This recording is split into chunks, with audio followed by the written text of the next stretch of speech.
You will be provided 2 pages to study for each question that will be at the end of this course. The first page is the actual question and answer that will most likely be on the DPS test. The second page is the support material for the answer to the question. Step 1 to this study approach is to see the actual question and answer without distractors. This will help your mind remember the answer when distractors are present. Step 2 is to read and study the reasoning behind the answer to the question. You will see portions of the support material in green. This is the actual answer to the question. In some cases, you will also see sentences in red. These are also very important parts of the explanation that may appear on the DPS test as another question.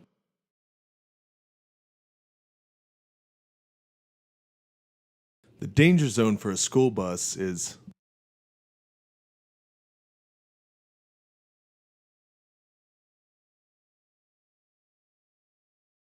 danger zones and use of mirrors. The danger zone is the area anywhere outside of the bus where children are in the most danger of being hit, either by another vehicle or their own bus. The danger zone extends as much as 30 feet from the front bumper, 10 feet from the left and right sides of the bus, and 10 feet behind the rear bumper of the school bus. In addition, the area to the left of the bus is always considered dangerous because of passing vehicles.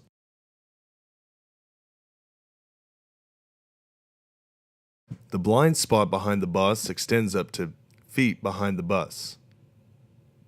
The outside left and right side flat mirrors should be properly adjusted so you can see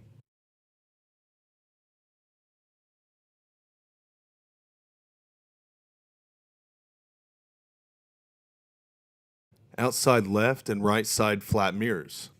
These mirrors are mounted on the left and right front corners of the bus at the side or front of the windshield. They are used to monitor traffic, check clearances, and students on the side to the rear of the bus. There is a blind spot immediately below and in front of each mirror and directly in the back of the rear bumper. The blind spot behind the bus could extend up to 400 feet depending on the width of the bus. Ensure that the mirrors are properly adjusted so you can see 200 feet or 4 bus lengths behind the bus, along the sides of the bus, and to see the rear tires touching the ground.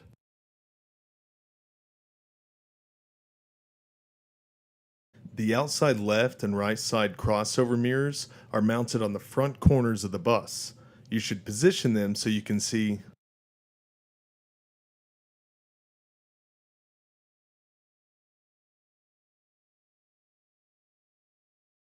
outside left and right side cross view mirrors. These mirrors are mounted on both left and right front corners of the bus. They are used to see the danger zone area directly in front of the bus that is not visible by direct vision, and to view the danger zone areas to the left side and right side of the bus, including the service door and front wheel areas. The mirror presents a view of people and objects that does not accurately reflect their size and distance from the bus. The driver must ensure that these mirrors are properly adjusted.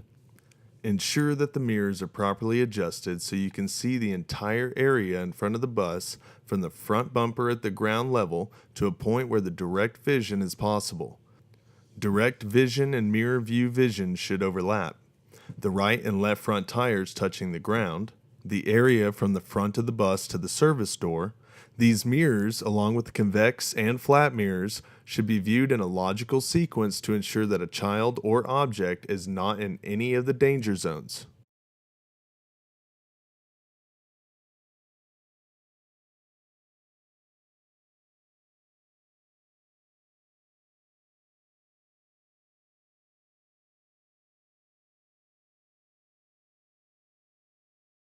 The overhead inside rear view mirror should be positioned to see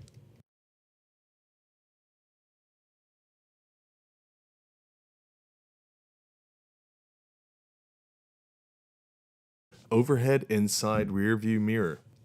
This mirror is mounted directly above the windshield on the driver's side area of the bus. This mirror is used to monitor passengers' activity inside the bus. It may provide limited visibility directly in the back of the bus if the bus is equipped with a glass-bottomed rear emergency door.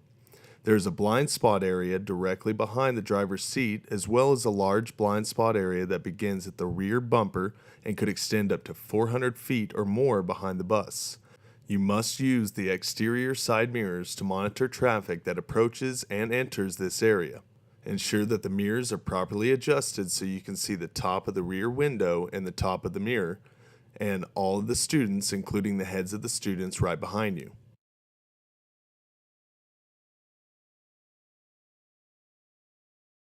The most dangerous times during a school bus ride are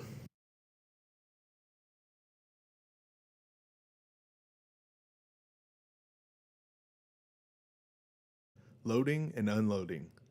More students are killed while getting on or off a school bus each year than are killed as passengers inside of a school bus.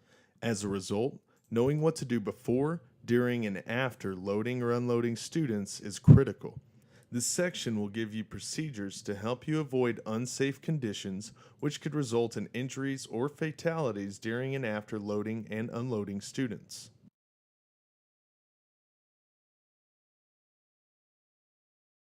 When approaching a stop and making the bus stop, you should,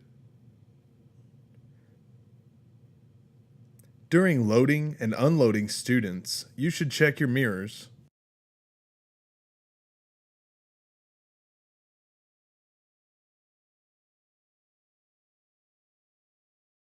Approaching the stop. Each school district establishes official routes and official school bus stops. All stops should be approved by the school district prior to making the stop. You should never change the location of a bus stop without written approval from the appropriate school district official. You must use extreme caution when approaching a school bus stop.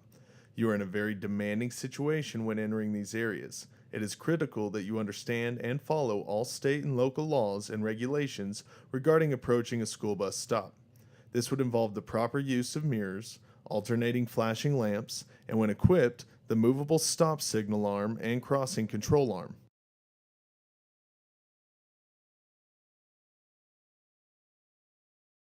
When approaching the stop, you should approach cautiously at a slow rate of speed. Look for pedestrians, traffic, or other objects during and after coming to a stop. Continuously check all mirrors. If the school bus is so equipped, activate alternating flashing amber warning lamps before the school bus stop in accordance with state law. Continuously check mirrors to monitor the danger zones for students, traffic, and other objects. Move as far as possible to the right on the traveled portion of the roadway. Bring school bus to a full stop with the front bumper at least 10 feet away from students at the designated stop. This forces the student to walk to the bus so you have a better view of their movements. Place the transmission in park, or if there is no park shift point, in neutral and set the parking brake at each stop. Open service door if possible, enough to activate alternating red lamps when traffic is a safe distance from the school bus. Make a final check to see that all traffic is stopped before completely opening the door and signaling students to approach.